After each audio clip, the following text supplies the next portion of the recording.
আসসালামু আলাইকুম প্রিয় শিক্ষার্থীরা, আশা করি আপনারা সবাই ভালো আছেন। আলহামদুলিল্লাহ আমিও ভালো আছি। আজকে আমরা আলোচনা করতে যাচ্ছি আইডেন্টিফিকেশন অফ ক্লোজ। এই চ্যাপ্টারটা যারা ইউনিভার্সিটি অ্যাডমিশন প্রস্তুতি নিচ্ছ কিংবা যারা বিভিন্ন ধরনের জব প্রস্তুতি নিচ্ছেন আপনাদের জন্য খুবই গুরুত্বপূর্ণ। তো আমরা কথা না বাড়িয়ে আমরা মূল আলোচনায় চলে যাচ্ছি। ক্লোজ নিয়ে বেসিক থেকে অ্যাডভান্স পর্যন্ত আলোচনা করব। তবে আমরা মূল আলোচনায় যাওয়ার পূর্বে আমি তিনটা এক্সাম্পল দিচ্ছি, দেখেন এখানে। I know where he was born, I know the place where he was born, I want to go where he was born.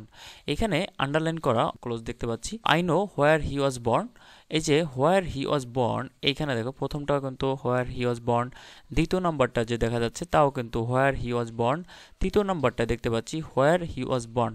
মানে তিনটে ক্লোজ আমাকে আইডেন্টিফাই করতে বলছে এবং তিনটে ক্লোজই কিন্তু সেম ওয়ার্ড বা সেম সাবজেক্ট সেম ভার্ব নিয়ে গঠিত।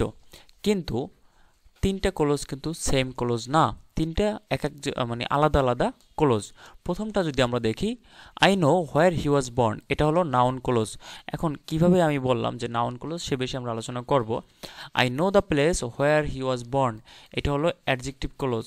এখন এটা কিভাবে অ্যাডজেক্টিভ ক্লোজ তাও আমরা আলোচনা করব, সমস্যা নেই। I want to go where he was born, এটা হলো অ্যাডভার্বিয়াল ক্লোজ। এখন এটা দেওয়ার একমাত্র কারণ হলো আমরা যে সেন্টেন্সের মানে সেন্টেন্সে ক্লোজের পজিশন অনুযায়ী যেন আমরা আইডেন্টিফাই করতে পারি এটা নাউন ক্লোজ নাকি এটা অ্যাডভার্বিয়াল ক্লোজ নাকি এটা অ্যাডজেক্টিভ ক্লোজ। আমরা কোনো মুখস্থ করতে যাব না, জাস্ট পজিশনটা জানবো। আমরা যদি নাউন পার্টস অফ স্পিচ যদি যারা ভালো করে জানে, আমি মনে করি তাদের জন্য close, identification of close, identification of parts of speech, identification of phrase, এগুলো নিয়ে কোনো সমস্যা হওয়ার কথা না এবং সমস্যা হয়ও না। কারণ আপনি যদি পজিশন অফ নাউন যদি শেখেন ভালো করে, পজিশন অফ নাউন শিখলে আপনার নাউন ক্লোজ নিয়ে আর সমস্যা হবে না। আপনি যদি পজিশন অফ অ্যাডজেক্টিভ জানেন যে অ্যাডজেক্টিভ কোথায় কোথায় বসে, তাহলে আপনার অ্যাডজেক্টিভ ক্লোজ নিয়ে সমস্যা হবে না। আপনি যদি অ্যাডভার্বের পজিশনটা জানেন, আপনার কোনো অ্যাডভার্বের ক্লোজ নিয়ে সমস্যা হবে না। তো আমি আপনাদের প্রতি আমার রিকোয়েস্ট থাকবে, যারা position of parts of speech না জানেন, আমার এই চ্যানেলেই পজিশন অফ পার্টস অফ স্পিচের ক্লাস দেওয়া আছে, আপনারা ওই ক্লাসগুলো করে নেবেন। তাহলে আশা করি আপনাদের জন্য এই ক্লাসটা আরও মানে সহজ বোধগম্য হবে। ঠিক আছে, তো আমরা মূল আলোচনায় চলে যাচ্ছি। ক্লোজ কি? ক্লোজ মূলত বাক্যাংশ, অর্থাৎ একটা পূর্ণাঙ্গ বাক্য না, বাট বাক্যাংশ। এবং পূর্ণাঙ্গ বাক্য হতে আমরা জানি কি যে একটা পূর্ণাঙ্গ বাক্য হতে বা একটা বাক্যের দুইটা জিনিস ম্যান্ডেটরি, তার ভিতর একটা বেশি, সেটা হলো ভার্ব, আর একটা হলো ভাইয়া সাবজেক্ট। আর এটা কোন ভার্ব লাগবে ভাইয়া? Finite verb. তাহলে ক্লোজটাও এখানে একটা বিষয় মাথায় রাখতে হবে যে ক্লোজে সাবজেক্ট এবং ফাইনাইট ভার্ব থাকতে হবে, মানে মাস্ট থাকতে হবে এখানে। যদি তোমার ওই কোনো দেখা যাচ্ছে একাধিক ওয়ার্ড নিয়ে অনেকগুলো একটা মানে অনেক একাধিক ওয়ার্ড নিয়ে গঠিত অনেকটা বাক্যের একটা অংশ, ঠিক আছে, বাট ওটার ভিতরে ফাইনাইট ভার্ব নাই, সেটা কিন্তু ক্লোজ হবে না, সেটা হয়ে যাবে কি ভাইয়া? ফ্রেজ হয়ে যাবে। ঠিক আছে, যদি ফাইনাইট ভার্ব থাকে তাহলে সেটা ক্লোজ হবে, যদি একাধিক ওয়ার্ড আছে বাট ফাইনাইট ভার্ব নাই সেটা ফ্রেজ হয়ে যাবে। এখন প্রশ্ন আসে আমাদের যে আসলে ভাইয়া ফাইনাইট ভার্বটা কি? ফাইনাইট ভার্ব নিয়ে আমরা আলোচনা করি এবং নন ফাইনাইট ভার্ব নিয়েও আমরা আলোচনা করে দিচ্ছি, সমস্যা নাই। তবে একটা প্রশ্ন আমাদের মাথায় থাকে যে ভাইয়া ক্লোজ করতে চাচ্ছি, আপনি ফাইনাইট ভার্ব এবং নন ফাইনাইট কেন পড়াচ্ছেন? ভাইয়া এটার সাথে এটা যুক্ত সংযুক্ত, এটা জানলে তোমাদের জন্য এটা বোধগম্য হবে ক্লোজ চ্যাপ্টারটা, এই জন্যই পড়াচ্ছি। তো ফাইনাইট ভার্বগুলো কি? যে ভার্বটা সাবজেক্ট অনুযায়ী পরিবর্তন হয়, যে ভার্বটা নাম্বার অনুযায়ী পরিবর্তন হয়, যে ভার্বটা পার্সন অনুযায়ী পরিবর্তন হয়, যে ভার্বটা টেন্স অনুযায়ী পরিবর্তন হয়, এই চারটা বিষয় মাথায় রাখবা। তাহলেই যে ভার্বটা সাবজেক্ট নাম্বার পার্সন টেন্স অনুযায়ী পরিবর্তন হয় সেটাই কি ভাইয়া? Finite verb. আমরা এক্সাম্পল দিলে আরও ক্লিয়ার বুঝতে পারবো। তো এখানে নিচে একটা জিনিস দেখছি, মানে দেখো তো এখানে যে ভার্বের সাথে এস বাই এস, ভি1 এবং ভি2, মানে ভি1 মানে এখানে ভার্বের প্রেজেন্ট ফর্ম, ভি2 মানে ভার্বের ফার্স্ট ফর্ম, ছাড়া বাকিগুলো নন ফাইনাইট। অর্থাৎ তোমাদের কাছে একটা প্রশ্ন, ভার্ব একটা ভার্ব কয়ভাবে একটা সেন্টেন্সে বসতে পারে? তোমাদের কাছে প্রশ্ন, একটা ভার্ব মূলত ছয়ভাবে একটা ভার্ব ছয়ভাবে সেন্টেন্সে বসতে পারে। সেটা কি কি ভাইয়া? এই টু প্লাস ভি1 মানে টু প্লাস ভার্বের প্রেজেন্ট ফর্ম হিসেবে বসতে পারে, ভার্বের সাথে আইএনজি হয়ে বসতে পারে ভি3, অর্থাৎ ভার্বের পাস্ট পার্টিসিপল ফর্ম হিসেবে বসতে পারে, ভার্বের সাথে এস বাই যুক্ত হয়ে বসতে পারে, ভার্বের প্রেজেন্ট ফর্ম বসতে পারে, ভার্বের পাস্ট ফর্ম বসতে পারে। তাহলে এই ছয়টা, মানে আশা করি বুঝতে পারছো। আচ্ছা, আরেকটা এক্সাম্পল দিয়ে দিচ্ছি আমি। দেখো, গো ভার্বটা যদি আমি বলি, গো ভার্বটা একটা বাক্যে কয়ভাবে বসতে পারে? হয় গো হিসেবে বসবে, না কি হিসেবে বসতে পারে? গোস, মানে এস বাই এস যুক্ত হয়ে বসতে পারে, অথবা কি হিসেবে বসতে পারে? টু প্লাস টু গো, মানে to plus verb present form to go হিসেবে বসতে পারে, অথবা কি ভাইয়া ভার্বের সাথে আইএনজি গোয়িং, অথবা কি ভাইয়া ওয়েন্ট মানে ভার্বের ভি টু ওয়েন্ট হিসেবে বসতে পারে, অথবা কি ভার্বের ভি থ্রি গান। তো এই যে দেখো তাহলে কয়টা হলো ভাইয়া, যদি গুণে দেখি আমরা, তো দেখো এখানে এই একটা, এই একটা, এই একটা, এই একটা, আর হলো এই যে একটা, এই একটা, তাহলে 6 ভাবে একটা ভার্ব মূলত 6 ভাবে সেন্টেন্সে বসতে পারে। তাহলে এইখানে আমরা আশা করি বুঝতে পারছো এইটুকু। তাহলে যে ভার্বটা সেন্টেন্সে যদি কোনো ভার্ব দেখো যে ভার্বের সাথে এস বাই যুক্ত হয়ে আছে, তাহলে বুঝতে হবে এটা ফাইনাইট ভার্ব, অথবা যদি দেখো ভার্বের প্রেজেন্ট ফর্ম হিসেবে আছে তাহলে ওটা বুঝতে হবে ফাইনাইট ভার্ব, যদি দেখো ভার্ব প্রেজেন্ট পাস্ট ফর্ম হিসেবে আছে তাহলে ওটা বুঝতে হবে ভার্বের মানে ফাইনাইট ভার্ব ওটাও, ঠিক আছে। নন ফাইনাইট ভার্বগুলো কী কী এটা যদি দেখি, টু প্লাস ভার্বের প্রেজেন্ট ফর্ম এটা হয়ে যাবে নন ফাইনাইট ভার্ব, ভার্বের সাথে আইনজি যদি দেখো কোনো সেন্টেন্সে তাহলে ওটা কিন্তু ফাইনাইট ভার্ব না, ওটা হলো নন ফাইনাইট ভার্ব। ভার্বের সাথে মানে ভার্বের ভি থ্রি যদি দেখো তাহলে কিন্তু ওটা নন ফাইনাইট ভার্ব। তাহলে এইখানে মূলত আলোচনাটা হলো এইখানে সাবজেক্ট অনুযায়ী যে ভার্বটা পরিবর্তন হবে সেটাই হলো ফাইনাইট, নাম্বার অনুযায়ী যে ভার্বটা পরিবর্তন হবে সেটাই হলো ফাইনাইট, পার্সন অনুযায়ী যেটা পরিবর্তন হবে সেটাই হলো ফাইনাইট, টেন্স অনুযায়ী যেটা পরিবর্তন হবে যেই ভার্বটা সেটাই ফাইনাইট। এক্সাম্পল দেখে আরও ক্লিয়ার হয়ে যাবা। হি প্লেস ফুটবল, তাহলে এখানে ভার্বটার দিকে লক্ষ্য করো, প্লেস এখানে কিন্তু এস বাই এস যুক্ত আছে, খেয়াল করো। হি প্লেড ফুটবল, দেখো এখানে কিন্তু ভার্বের সাথে ইডি যুক্ত হয়েছে, তাই না। দে প্লে ফুটবল এখানে কিন্তু ভার্ব প্রেজেন্ট ফর্ম আছে, তাহলে ভি ওয়ান পাচ্ছি, এখানে কি পাচ্ছি ভাইয়া ভি টু পাচ্ছি, আর এখানে পাচ্ছি কি ভার্বের সাথে এস পাচ্ছি। তাহলে এইখানে দেখো ভার্বের পরিবর্তনটা একটু আমরা লক্ষ্য করি, সাবজেক্ট অনুযায়ী দেখো পরিবর্তন হয়েছে, দেখো এখানে হি আছে, হি কোন পার্সন ভাইয়া, থার্ড পার্সন, তাই না। কোন tense, present indefinite tense, that's why কিন্তু ভার্বের সাথে এস বাই যুক্ত হয়েছে। তাহলে টেন্স অনুযায়ী ভার্বটা পরিবর্তন হয়েছে, সাবজেক্ট অনুযায়ী কিন্তু পরিবর্তন হয়েছে, আবার কি পার্সন অনুযায়ী পরিবর্তন হয়েছে, আবার সিঙ্গুলার নাম্বার অনুযায়ী কিন্তু ভার্বটা পরিবর্তন হয়েছে।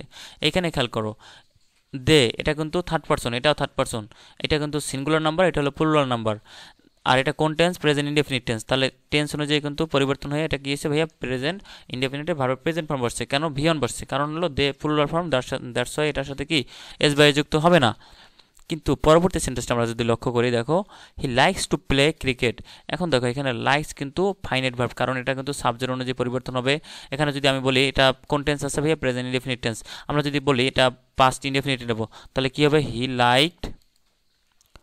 লাইক টু প্লে ক্রিকেট, সংক্ষেপে লিখলাম ক্রিকেট, এটা ক্রিকেটটা বুঝে নিও।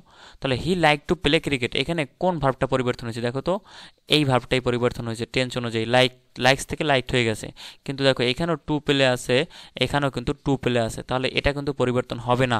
টেন্স অনুযায়ী যে ভার্বটা পরিবর্তন হয় সেটাই হলো ফাইনাইট ভার্ব, অর্থাৎ সাবজেক্টের পরে যে ভার্বটা থাকে, মূলত একবার সাবজেক্টের পরে যে ভার্বটা থাকে সেটাই হলো ফাইনাইট ভার্ব। আশা করি বুঝতে পারছো। তারপর যদি আমরা দেখি এখানে সুইমিং ইজ গুড, তাহলে এইখানে সুইমিং এই যে প্রথম ভার্বটা দেখতেছি আমরা, ভার্বের সাথে আইএনজি, আমরা পূর্বেই বলে আসছি যে ভার্বের সাথে যদি আইএনজি থাকে সেটা কিন্তু নন ফাইনাইট ভার্ব হিসেবে, এখানে কিন্তু সুইমিং এখানে জিরান্ড হিসেবে বসছে, আর সাবজেক্ট হিসেবে যদি কোনো ভার্ব বসে সেটা হয় ইনফিনিটিভ এসে বসবে, মানে টু প্লাস ভি ওয়ান, নয়তো জিরান্ড হিসেবে বসবে। তাহলে এখানে কিন্তু এটা ফাইনাইট ভার্ব না, এটা নন ফাইনাইট ভার্ব, এই ইজ হলে এখানে ফাইনাইট ভার্ব, ঠিক আছে। আবার মেইন ভার্ব হিসেবেও এখানে হি স এ রানিং ম্যান, এই জায়গায় হি স, এই স হলো ফাইনাইট ভার্ব, কেন ভাইয়া দেখো সাবজেক্টের পরেই আছে, একবারে সাবজেক্টের পর যে ভার্বটা পাবো সেটাই। আরেকটা বিষয় হলো তোমার এই যে রানিং ম্যান, এই রানিং কিন্তু এখানে নন ফাইনাইট ভার্ব। আশা করি ক্লিয়ার, তোমাদের ফাইনাইট এবং নন ফাইনাইট ভার্ব নিয়ে কোনো সমস্যা হবে না। এখন আসি ক্লোজের প্রকারটা নিয়ে। ক্লোজ মূলত তিন প্রকার, প্রিন্সিপাল ক্লোজ, এই ক্লোজটাকে আবার মেইন ক্লোজ বলা হয়, কি ভাইয়া মেইন ক্লোজ, ঠিক আছে। আর আবার এই যে এটাকে আবার ইন্ডিপেন্ডেন্ট ক্লোজ বলা হয়, ঠিক আছে। কি ক্লোজ ভাইয়া, ইন্ডিপেন্ডেন্ট ক্লোজ, কারণ এটা নির্ভরশীল না, যে নিজের অর্থ নিজে প্রকাশ করতে পারে। সাবঅর্ডিনেট ক্লোজ এটাকে ডিপেন্ডেন্ট ক্লোজ বলা হয়, কারণ এটা পরনির্ভরশীল। আর কোঅর্ডিনেট ক্লোজ, তাহলে তিন প্রকার ক্লোজ, কয় প্রকার ভাইয়া, তিন প্রকার, প্রিন্সিপাল, সাবঅর্ডিনেট, কোঅর্ডিনেট। এখন সাবঅর্ডিনেট ক্লোজ আবার তিন প্রকার, noun clause, adjective close, adverbial close. এই যে নাউন এবং অ্যাডজেক্টিভ এবং অ্যাডভার্ব, এই অ্যাডভার্বিয়াল ক্লোজ, এই তিনটা ক্লোজ নিয়ে আমাদের আজকে মূল আলোচনা। এই তিনটা থেকে বেশিরভাগ প্রশ্ন, মানে 90% ক্লোজ থেকে যদি প্রশ্ন আসে তাহলে 99% আসে এই তিনটা থেকে। মানে এটা কোন ক্লোজ, এটা কি নাউন ক্লোজ নাকি অ্যাডজেক্টিভ ক্লোজ নাকি অ্যাডভার্বিয়াল ক্লোজ, এইভাবে প্রশ্ন আসে। প্রিন্সিপাল ক্লোজ এটি অন্য কোনো নাউনের মানে ক্লোজের উপর নির্ভরশীল না, আর এই ক্লোজ মার্ক, এটা কোনো ক্লোজ মার্কার থাকবে না। আমি তোমাদেরকে বলে দিচ্ছি কেমন বিষয়টা হলো এটা নিজের অর্থ নিজে প্রকাশ করতে পারে, মানে এটার যখন সেন্টেন্সটা ক্লোজটা থাকবে, এই ক্লোজটা কোনো অন্যের প্রতি নির্ভরশীল না, অন্যের উপর নির্ভরশীল না, এ নিজের অর্থ নিজে প্রকাশ করতে পারে, ঠিক আছে। আরেকটা হলো ক্লোজ মার্কার থাকবে না। এই ক্লোজ মার্কারগুলো কি? ক্লোজ মার্কারগুলো আমি দেখাই দিচ্ছি। এই হলো clause marker, that, if, whether, what, হে, এই যে কনজাংশনগুলো, রিলেটিভ প্রোনাউনগুলো থাকবে, এইগুলোই মূলত বলা হয় রিলেটিভ ক্লোজ মার্কার। তাহলে এই ক্লোজ মার্কারগুলো তোমার কি থাকবে না ভাইয়া? প্রিন্সিপাল ক্লোজে থাকবে না। যেই ক্লোজটার পূর্বে ক্লোজ মার্কার থাকবে না সেটাই প্রিন্সিপাল ক্লোজ। কোঅর্ডিনেট ক্লোজ যদি আমরা দেখি, কোঅর্ডিনেট ক্লোজগুলো কি?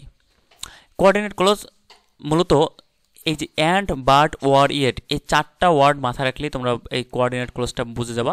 দুইটা প্রিন্সিপাল ক্লোজ দুই পাশে থাকবে, মাঝে যদি অ্যান্ড, বাট, ওয়ার, ইয়েট থাকে তাহলে এটা প্রিন্সিপাল ক্লোজ, মানে কোঅর্ডিনেট ক্লোজ, ঠিক আছে? কোঅর্ডিনেট কনজাংশন দ্বারা বাক্যকে সবসময় এটা মাথায় রাখতে হবে যে কোঅর্ডিনেট কনজাংশন দ্বারা বাক্যকে কি বলা হয়? কোন সেন্টেন্স? Compound sentence. আর কোঅর্ডিনেট কনজাংশন দ্বারা গঠিত প্রথম ক্লোজের সাবজেক্ট এবং ভার্ব দ্বিতীয় ক্লোজের সেম হলে পুনরায় সাবজেক্ট এবং ভার্ব বসে না। বুঝতে পারো নি? আচ্ছা, ভাইয়া তো আছে, বুঝাই দিচ্ছে, সমস্যা নেই। এখানে দেখো, আই ট্রাইড এ লট, আমি অনেক চেষ্টা করেছিলাম, but failed in the exam. তাহলে এই যে বাট যুক্ত আছে, তাহলে দুইটা সেন্টেন্স দুই পাশে দেখো, মানে দুইটা ক্লোজ, একটা ক্লোজ একটা ক্লোজ, তাহলে দুইটা ক্লোজ দুই পাশে, আর মাঝে যদি বাট থাকে, দেখো বলে দিলাম but, and, but, or, yet, তাহলে যে কোনো এই চারটার মধ্যে একটা থাকলে এটা কোন ক্লোজ যদি জিজ্ঞাসা করে এটা কোন ক্লোজ, এটা হবে ভাইয়া কোঅর্ডিনেট ক্লোজ, ঠিক আছে? এখন প্রশ্ন হলো ভাইয়া দেখো, I tried A lot but I fail the exam.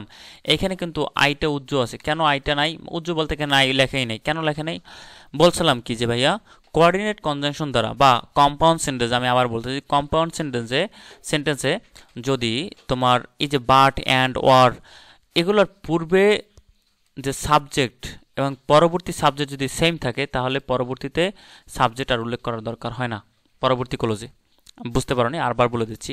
বলছি কি ভাইয়া যে এই যে কনজাংশন, কোঅর্ডিনেট কনজাংশন মানে অ্যান্ড, বাট, ওয়ার, এই কনজাংশনের পূর্বের ক্লোজটা এবং পরের ক্লোজটার সাবজেক্ট অথবা ভার্ব দুইটাই হতে পারে, আবার অথবা সাবজেক্ট এবং ভার্ব দুইটাই যদি সেম হয় তাহলে পূর্বে যে সাবজেক্ট এবং ভার্ব উল্লেখ করছি এই কারণে পরবর্তীতে মানে অ্যান্ড বা বাট বা ওয়ারের পরে যে ক্লোজটা থাকবে তার সাবজেক্ট এবং ভার্ব উল্লেখ করার দরকার হয় না।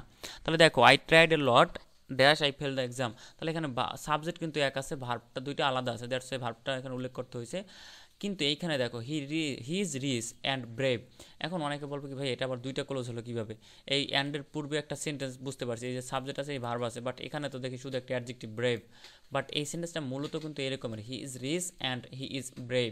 তাহলে এই যে হি ইজটা কেন লিখিনি? বললাম কি যে কোঅর্ডিনেট কনজাংশন দ্বারা গঠিত যে সেন্টেন্সটা থাকবে সেই সেন্টেন্সের পূর্বে, কোঅর্ডিনেট কনজাংশনের পূর্বের যে ক্লোজটা থাকবে সেই ক্লোজের সাবজেক্ট এবং ভার্ব, পরবর্তী কনজাংশন সাবজেক্ট এবং পরবর্তী ক্লোজের সাবজেক্ট এবং ভার্ব যদি সেম হয় তাহলে পরবর্তী ক্লোজের সাবজেক্ট এবং ভার্ব উল্লেখ করার প্রয়োজন হয় না।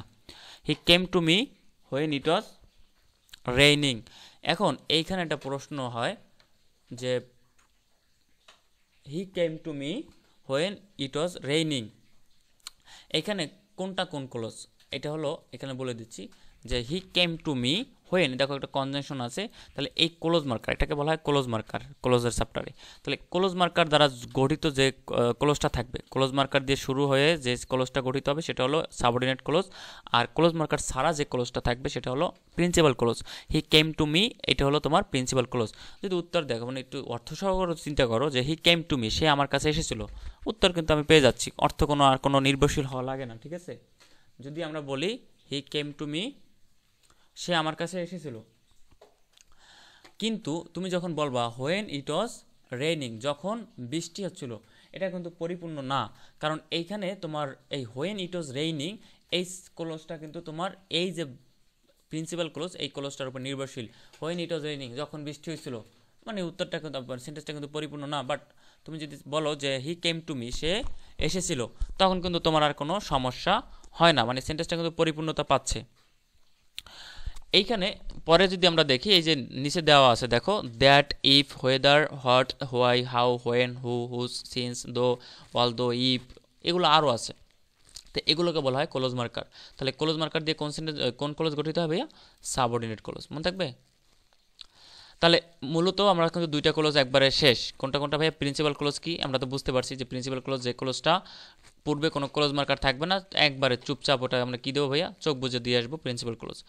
আর কোঅর্ডিনেট কনজাংশন, এই কোঅর্ডিনেট ক্লোজ যেটা অ্যান্ড বাট ওয়ার ইয়েট, এই 4টা কনজাংশন মনে রাখলেই হবে। এই কনজাংশন দিয়ে যে মানে কনজাংশন মাঝে থাকবে, দুই পাশে 2টা প্রিন্সিপাল ক্লোজ থাকবে, মানে দুইটাই নির্ভর মানে নিজের অর্থ নিজে প্রকাশ করতে পারে, কারোর উপর নির্ভরশীল না। এই দেখো উদাহরণ দেখো, আই ট্রাইড এ লট, আমি অনেক চেষ্টা করেছিলাম। আই ফেলড ইন এক্সাম, আমি পরীক্ষায় ফেল করেছি। কোনো মানে এখানে তো সমস্যা নাই।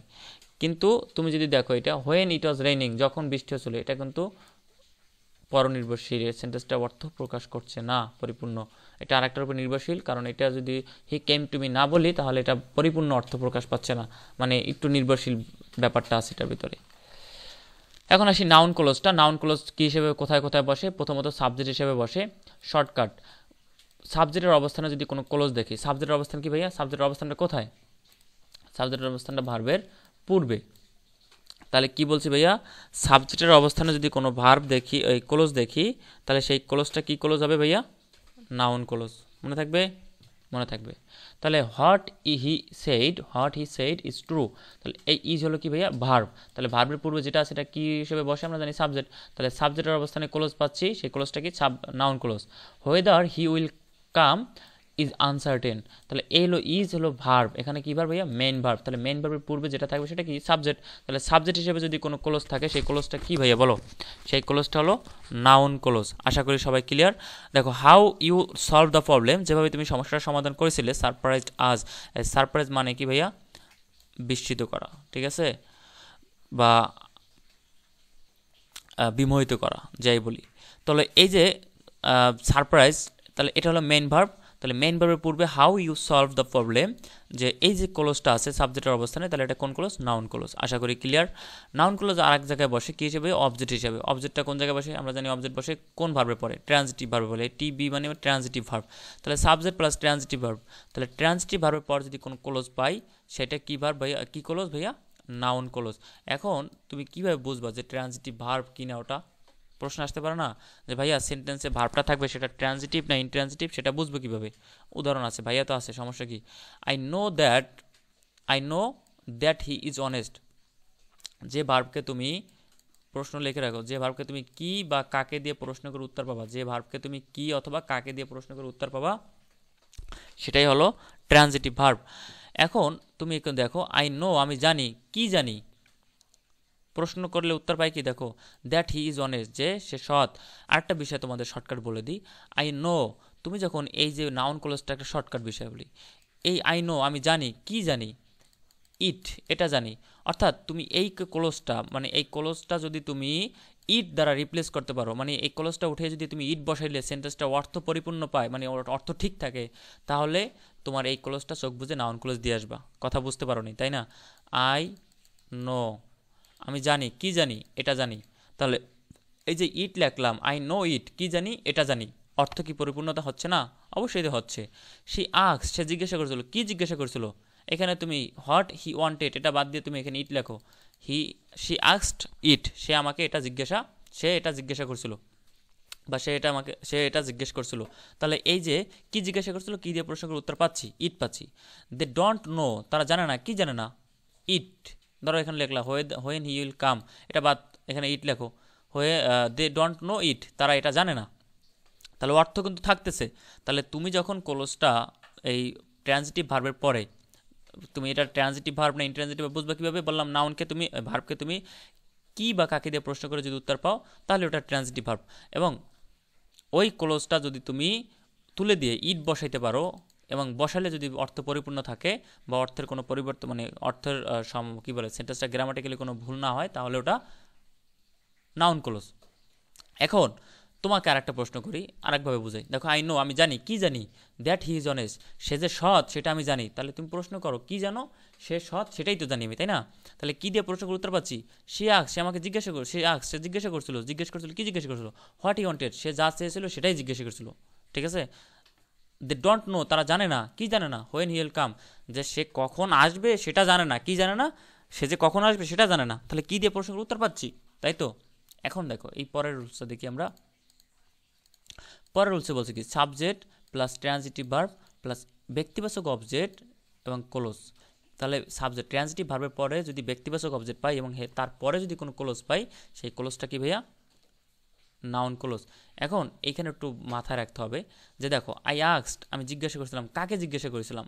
দেখো কি বা কাকে দিয়ে প্রশ্ন করতে বলছি, তাহলে কাকে দিয়ে প্রশ্ন করে আমরা কী পাই? ব্যক্তিবাচক অবজেক্ট পাই। তাহলে আই আস্কড হিম, আমি তাকে জিজ্ঞাসা করেছিলাম, কি জিজ্ঞাসা করেছিলাম? হোয়াই হি ওয়াজ লেট, কেন সে দেরি করেছিল। তাহলে হোয়াই হি ওয়াজ লেট এইটা আমি জিজ্ঞাসা করেছিলাম। তাহলে এখানে কিন্তু চাইলে আমি ইট বসাইতে পারি, আই আস্কড হিম ইট, আমি তাকে এটা জিজ্ঞাসা করেছিলাম। বা এখানে আমি দেখো প্রশ্ন করে উত্তর পাই I asked him why he was late, সে কেন জিজ্ঞাসা মানে সে কেন লেট করছে এটাই আমি জিজ্ঞাসা করছিলি, তাই না? তাকে এখন প্রশ্ন দেখো, হি আস্কড, আই আস্কড হিম, আমি তাকে জিজ্ঞাসা করছি, কি জিজ্ঞাসা করছো? যে হোয়াই হি ওয়াজ লেট, সে কেন লেট মানে দেরি করেছিল, এটাই তো জিজ্ঞাসা করছিল। তাহলে কি দিয়ে প্রশ্ন করে দেখো, এখানে বলছে সাবজেক্ট ট্রান্সিটিভ ভার্ব প্লাস ব্যক্তিবাচক অবজেক্ট, এরপরে যে ক্লোজটা থাকবে এই ক্লোজটা যদি তুমি এই ভার্বটাকে যদি তুমি কি দিয়ে প্রশ্ন করে উত্তর পাও, তাহলে এই ক্লোজটা হবে কি ভাইয়া? Noun clause. আশা করি ক্লিয়ার। দেখো নাউন ক্লোজ কী হিসেবে বসে? কমপ্লিমেন্ট হিসেবে। কমপ্লিমেন্ট কি? আমাদের কমপ্লিমেন্ট এবং অবজেক্ট নিয়ে খুবই সমস্যা। শোনো, ভার্বকে যদি তুমি কি অথবা কি বলছি, কি অথবা কাকে দিয়ে প্রশ্ন করে উত্তর পাও সেটা হলো অবজেক্ট, আর সাবজেক্টকে তুমি কি দিয়ে প্রশ্ন করে বা কে দিয়ে প্রশ্ন করে যদি উত্তর পাও সেটা হবে কি ভাইয়া? কমপ্লিমেন্ট। সোজা শর্টকাটে মাথায় রাখো। কি বলছি ভাইয়া? ভার্বকে তুমি যদি কি বা কাকে দিয়ে প্রশ্ন করে উত্তর পাও সেটা হলো অবজেক্ট, যেই উত্তরটা পাবো সেটা অবজেক্ট। আর সাবজেক্টকে তুমি যদি কি বা কে দিয়ে প্রশ্ন করে উত্তর পাও তাহলে সেটা হবে কি ভাইয়া? কমপ্লিমেন্ট। আর কমপ্লিমেন্ট বসে কি ভার্বের পরে? মাথায় রাখো, কমপ্লিমেন্ট বসে ভাইয়া লিঙ্কিং ভার্ব বা বি ভার্বের পরে, মানে অ্যামিজার, অজওয়ার অথবা লিঙ্কিং ভার্ব, এই যে লুক, সিম, অ্যাফেয়ার, বিকাম, টেস্ট, এইগুলোর পরে কমপ্লিমেন্ট বসে। আর সাব অবজেক্ট বসে কোথায় ভাইয়া? ট্রান্সিটিভ ভার্বের পরে, টিভির পরে। ঠিক আছে, আশা করি ক্লিয়ার। দেখো দ্য প্রবলেম, সমস্যা, is that we don't have enough time. তাহলে দেখো সমস্যা, এখন তুমি দেখো দ্য প্রবলেম মানে সমস্যাটি, এখন তুমি প্রশ্ন করো সমস্যা কি? সমস্যা, সমস্যাটা কি আসলে? সমস্যাটা হলো that we don't have enough time, মানে আমাদের কাছে যথেষ্ট সময় নাই, এটাই তো সমস্যা, তাই না? এই যে দেখো আমাদের কাছে যথেষ্ট সময় নাই, এটাই তো সমস্যা। তাহলে যখন সাবজেক্ট এবং ভার্বের পরে যে অংশটা থাকবে এই অংশটা যদি একে অপরের পরিপূরক হয় তাহলে এটা হলো কমপ্লিমেন্ট। হিজ কোশ্চেন, তার প্রশ্ন, ইজ হোয়ার হি ওয়েন্ট, সে কোথায় গিয়েছিল। তাহলে দেখো তার প্রশ্নটা কি? হিজ কোশ্চেন, তার প্রশ্ন, তার প্রশ্নটা কি? কি দিয়ে প্রশ্ন করো? কি, সেটা হলো হোয়ার হি ওয়েন্ট, মানে সে কোথায় গিয়েছিল, এটাই হলো তার প্রশ্ন। আর এই সমস্যা, সমস্যাটা কি? সমস্যাটা হলো আমাদের কাছে যথেষ্ট সময় নেই, এটাই তো সমস্যা। তাহলে কমপ্লিমেন্ট আশা করি বুঝতে পারছো। আরেকটা বিষয় মাথায় রাখবা, এই যে লিঙ্কিং ভার্বের পরে যদি কোনো ক্লোজ থাকে সেটা চোখ বুঝে নাউন ক্লোজ দিয়ে আসবা। আশা করি ক্লিয়ার। এখন আসি নাউন ক্লোজ আরেকটা প্রিপোজিশনের অবজেক্ট হিসেবে, অর্থাৎ প্রিপোজিশনের পরে যদি কোনো ক্লোজ থাকে সেটা চোখ বুঝে নাউন ক্লোজ দিয়ে আসবা। I am thinking about what he said, তাহলে এটা কোন ক্লোজ? Noun clause. দেখো অ্যাবাউট পাচ্ছি, এই যে ওয়ান প্রিপোজিশন, অ্যাবাউট পাচ্ছি প্রিপোজিশন, তাহলে প্রিপোজিশনের পর যা পাবো, যে ক্লোজটা পাবো সেটা কি ভাইয়া? Noun clause. আশা করি ক্লিয়ার, এটা নিয়ে কোনো ডাউট নেই, সংক্ষেপে বুঝে দিয়েছি যে প্রিপোজিশন প্লাস ক্লোজ, তাহলে প্রিপোজিশনের পরে যে ক্লোজটা থাকবে সেটা হলো নাউন ক্লোজ। পরে দেখো অ্যাডজেক্টিভ ক্লোজ। অ্যাডজেক্টিভ ক্লোজটা কি? অ্যাডজেক্টিভ ক্লোজে প্রথমত নাউনের পোস্ট মডিফাই হিসেবে বসে, অর্থাৎ সাবজেক্ট প্লাস ভার্ব এর পরে যদি কোনো নাউন বা প্রোনাউন থাকে তারপরে যদি কোনো ক্লোজ থাকে সেটা হলো কি ভাইয়া? Adjective close. এখন দেখো আই নো দ্য ম্যান, আমি চিনি, কাকে চিনি ভাইয়া? লোকটাকে চিনি। The man who is a teacher, সে হয় যে একজন শিক্ষক। এখন তুমি একটু চিন্তা করো, আই নো দ্য ম্যান, আমি লোকটাকে চিনি, কোন লোকটাকে চিনো? যে হয় শিক্ষক, যে একজন শিক্ষক। তাহলে এই যে একজন শিক্ষক, সে মানে এই লেখাটুকু কাকে ডিসক্রাইব করছে, বর্ণনা করছে? এই ম্যান মানে এই দ্য ম্যানকে ডিসক্রাইব করছে। তাহলে নাউনের পরে বা প্রোনাউন মানে ভার্ব, দেখো এটা হলো টিভি, ট্রান্সিটিভ ভার্বের পরে যদি নাউন বা প্রোনাউন থাকে সেই তারপরে যদি আবার ক্লোজ থাকে সেটা হলো নাউন ক্লোজ। আশা করি সরি অ্যাডজেক্টিভ ক্লোজ। তাহলে দেখো আই নো, এই দেখো ভার্ব পাচ্ছি, তারপর দেখো নাউন, এই দেখো নাউন পাচ্ছি, তারপরে কি পাচ্ছি? এই ক্লোজ পাচ্ছি। তাহলে হু ইজ এ টিচার, এটা কোন clause? Adjective close. She ব্রট A dress, দেখো শি ব্রট এ ড্রেস, তাহলে এই যে ড্রেস এটা কি ভাইয়া? এটা কিন্তু নাউন। তাহলে দেখো শি ব্রোট এনেছিল, কি এনেছিল, একটি ড্রেস এনেছিল, হুইচ ইজ ভেরি এক্সপেন্সিভ। তাহলে দেখো যেটি খুবই দামি। আচ্ছা এই লেখাটুকু কাকে বর্ণনা করছে, কাকে ডিসক্রাইব করছে? এই ড্রেসটাকে তো, যেটা এক্সপেন্সিভ সেটা কি দেখো বলছে কি যেটা খুবই এক্সপেন্সিভ, এই যে সি সম্পর্কে বলছে না, এই ড্রেসটা সম্পর্কে বলছে। তাহলে নাউন অ্যাডজেক্টিভ মানে কি ভাই? অ্যাডজেক্টিভ মানেই তো নাউনের দোষগুণ মানে বলা। তাহলে অ্যাডজেক্টিভ ক্লোজের কাজও তো নাউনের মতো, ওই অ্যাডজেক্টিভের মতো। অ্যাডজেক্টিভ ক্লোজের কাজও কিন্তু অ্যাডজেক্টিভের মতোই হবে, কারণ ওরা হলো অ্যাডজেক্টিভের সন্তান, তাই না? উই ভিজিটেড দ্য প্লেস, আমরা জায়গাটি ভিজিট করেছিলাম হোয়ার হি ওয়াজ বর্ন, যেখানে সে জন্মগ্রহণ করেছিল। এখন দেখো কোন জায়গাটা, হোয়ার হি ওয়াজ বর্ন, এই যে মানে বর্ণনা করছে ক্লোজটা দিয়া, তাহলে এটা কাকে বর্ণনা করছে? দ্য প্লেস, এই জায়গাটাকে। কোন জায়গাটা? এখন আমি বললাম যে উই ভিজিটেড দ্য প্লেস, আমি জায়গাটি ভিজিট করেছি। এখন কোন জায়গাটা? যে জায়গাটায় বললাম যে হোয়ার হি ওয়াজ বর্ন, যেখানে সে জন্মগ্রহণ করছে, বা বললাম হোয়ার কাফি ওয়াজ বর্ন, যেখানে কাফি জন্মগ্রহণ করছে। তাহলে আমি জায়গাটা কিন্তু স্পেসিফিক বলে দিচ্ছি, যারা জায়গা সম্পর্কে তথ্য দিচ্ছি। তাহলে নাউন সম্পর্কে তথ্য দিচ্ছি, প্লেস মানে কি স্থান, এটা একটা noun. We saw him whose brother is a doctor, তাহলে উই স হিম, দেখো অবজেক্ট পাচ্ছি কি ভাইয়া? দেখো অবজেক্ট বলতে নাউন বা প্রোনাউন পাচ্ছি, দেখো প্রোনাউন পাচ্ছি ভার্বের পরে, তার প্রোনাউনের পরে যে অবজেক্টটা ক্লোজটা পাচ্ছি সেটা কি ক্লোজ ভাইয়া? Adjective clause. দেখো whose brother is a doctor, তাহলে হুজ ব্রাদার, কার ব্রাদার, কার সম্পর্কে বলছি? এই যে তার সম্পর্কে, হিম সম্পর্কে, তাই না? আরেকটা দেখো অ্যাডজেক্টিভ ক্লোজ কী হিসেবে বসে? সাবজেক্টের পোস্ট মডিফাই হিসেবে। শর্টকাট একবারে মাথায় রাখবা, subject plus close plus verb plus আদার অর্থ, অর্থাৎ সাবজেক্ট এবং ভার্বের মাঝে, খেয়াল করো, সাবজেক্ট এবং ভার্বের মাঝে যদি কোনো ক্লোজ থাকে, সেই ক্লোজটা কি ভাইয়া? সেই ক্লোজটা হলো অ্যাডজেক্টিভ ক্লোজ। মনে থাকবে কি বলছি? সাবজেক্ট এবং ভার্ব। দেখো the book which you gave me, the book which you gave me is interesting, তাহলে এখানে ভার্ব কোনটা ভাইয়া? এই যে ইজ, ইন্টারেস্টিং, ইজ হলো এখানে কি? ভার্ব। আর দ্য বুক, এখানে সাবজেক্ট হলো দ্য বুক, তাহলে the book which you gave me is interesting. তাহলে এই যে সাবজেক্ট এবং ভার্বের মাঝে যে ক্লোজটা পাচ্ছি, সেই ক্লোজটা কি close? Adjective close. The book, এই বই সম্পর্কে বলছে, হুইচ ইউ গেভ মি, কোন বইটা? যে বইটা আমাকে দিয়েছো, তাহলে বই সম্পর্কে তথ্য দিচ্ছে না, তাই না? তাহলে নাউন সম্পর্কে তথ্য দিচ্ছে যে ক্লোজ, সেটা কি? অ্যাডজেক্টিভ ক্লোজই হবে। The city where I was born is very beautiful, তাহলে ইজ কি এখানে? ভার্ব। তোমাদের আরেকটা শর্টকাট বলে দিচ্ছি, কোনো সেন্টেন্সের সাবজেক্টের অবস্থানে যদি কোনো ক্লোজ থাকে, তাহলে ওইখানে মেইন ভার্ব হিসেবে যে ভার্বটা আসবে সবসময় সেটা কীভাবে আসবে ভাইয়া? সিঙ্গুলার ভার্ব হবে। মনে থাকবে সবসময় সিঙ্গুলার ভার্ব থাকবে। তাহলে দেখো the city where I was born, তাহলে দ্য সিটি এখানে নাউন মানে সাবজেক্ট, আর এই হলো কি? ভার্ব। তাহলে ভার্ব এবং সাবজেক্টের মাঝে কি যেটা ক্লোজ থাকবে, সেই ক্লোজটা কি ভাইয়া? সেই ক্লোজটা হলো adjective clause. The movie we watched last night was amazing. এখন কোনো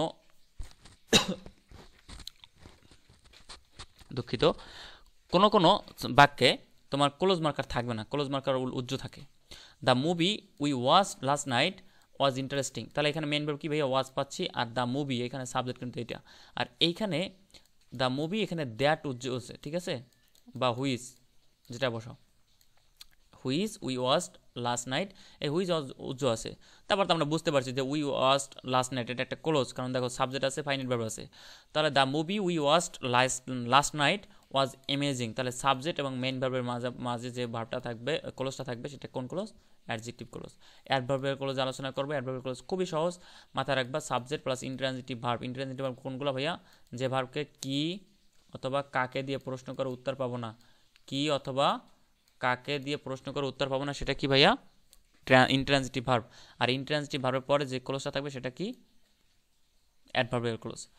আরেকটা বিষয় বলে দিচ্ছি, ওই যে ভার্বকে তুমি কেন, কখন, কোথায়, তারপর হলো কিভাবে, কেন, কোথায়, কখন, কিভাবে, এগুলো দিয়ে প্রশ্ন করে যদি উত্তর পাও, তাহলে ওই ক্লোজটা হবে কি ভাইয়া?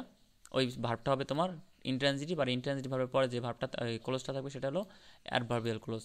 তাহলে হি রানস ফাস্ট, সে দৌড়ায়, কীভাবে দৌড়ায়? দ্রুত দৌড়ায়।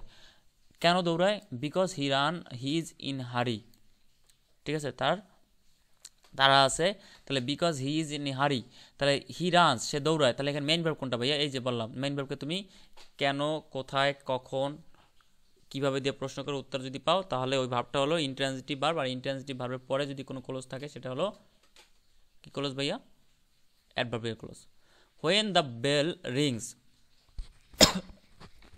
হোয়েন দ্য বেল রিংস, যখন বেল বাজবে উই উইল গো, আমরা যাব। এখন প্রশ্ন করো কখন যাবা, যখন বেল বাজবে। তাহলে ভার্বকে তুমি যদি কি দিয়ে প্রশ্ন করো, দেখো কি যাবে, উত্তর পাচ্ছি না, কি কাকে যাবে, উত্তর পাচ্ছি না। কিন্তু কিন্তু যদি প্রশ্ন করো কীভাবে যাবে, সোলোলি যাবে, কেন যাবে, অন্য একটা কাজ থাকতে পারে, তারপর কোথায় যাবে, ধরো বাসায় যাবে, কখন যাবে, ধরো কালকে যাবে, প্রশ্ন করে আমরা কিন্তু এই প্রশ্নগুলো দিয়ে আমি প্রশ্ন করলে কিন্তু উত্তর পাচ্ছি, তাহলে এটা ইন্ট্রান্সিটিভ ভার্ব। তাহলে when the bell rings we will go, যখন বেল বাজবে তখন আমরা বাসায় যাব। এখন তোমাদের প্রশ্ন হতে পারে ভাইয়া যে এখানে এটা তো সাবজেক্ট হিসেবে বসছে, মানে হোয়েন দ্য বেল রিংস, না ভাই এখানে দেখো কমা আছে, তুমি চাইলে এই উই উইল গো এটা পূর্ব লিখতে পারো, will go when the bell rings, ঠিক আছে। এটা চালাকি করে স্যাররা একটু পিছনে মানে আগে পিছিয়ে করে দিছে, হয়ে উই উইল গো এটা পরে দিছে। তাহলে তুমি মেইনলি এখানে মেইন ভার্ব কিন্তু এই গো, অর্থাৎ তুমি ভার্বটা খুঁজতে যাবা, মেইন ভার্বটা খুঁজতে যাবা সবসময় কোন জায়গায়, প্রিন্সিপাল ক্লোজে মেইন ভার্ব খুঁজতে যাবা। মন থাকবে, আশা করি মন থাকবে। As soon as the bell rings, বেলটা বাজা মাত্রই উই মাস্ট গো, আমাদেরকে অবশ্যই যেতে হবে। তাহলে এটা কিন্তু বলা থাকবে যে ক্লোজ, মানে যে সেন্টেন্সে ক্লোজ মার্কার নাই, যে বাক্যাংশ মানে যে ক্লোজে ক্লোজটা শুরু হবে, বা মানে উইদাউট ক্লোজ মার্কার, মানে ক্লোজ মার্কার ছাড়া যে ক্লোজটা শুরু হবে সেটা হলো প্রিন্সিপাল ক্লোজ। দেখো এই যে হি রানস ফাস্ট, এই দেখো সে দ্রুত দৌড়ায়, এখানে কিন্তু ক্লোজ মার্কার দিয়ে শুরু হয় নাই। এটা দেখো এই যে হোয়েন, এই ক্লোজ মার্কার আছে, অ্যাজ সুন অ্যাজ এটা ক্লোজ মার্কার, বাট এই দেখো উই এখানে কিন্তু পূর্বে কোনো ক্লোজ মার্কার নাই, তাহলে এগুলো প্রিন্সিপাল ক্লোজ। তো প্রিন্সিপাল ক্লোজের মেইন ভার্বকে তুমি প্রশ্ন করো, উই মাস্ট গো, আমাদের যেতে হবে, অবশ্যই যেতে হবে, কেন যেতে হবে বা কখন যেতে হবে, as soon as the bell rings, bell বাজা মাত্রই। আশা করি ক্লিয়ার। তোমাদের কাছে আমি একটা অনুরোধ থাকবে, যারা ক্লাসটা দেখছো সম্পূর্ণ, ক্লাসটা কেমন হয়েছে আর তোমাদের আর কি চাই সে বিষয়ে অবশ্যই কমেন্ট করে জানাবা, আর অবশ্যই চ্যানেলটা সাবস্ক্রাইব করে রাখবেন। আর সেই পর্যন্ত তো পরবর্তী ক্লাসে আমার সাথে আপনাদের আবার দেখা হবে, সেই পর্যন্ত সুস্থ থাকুন, ভালো থাকুন, আল্লাহ হাফেজ।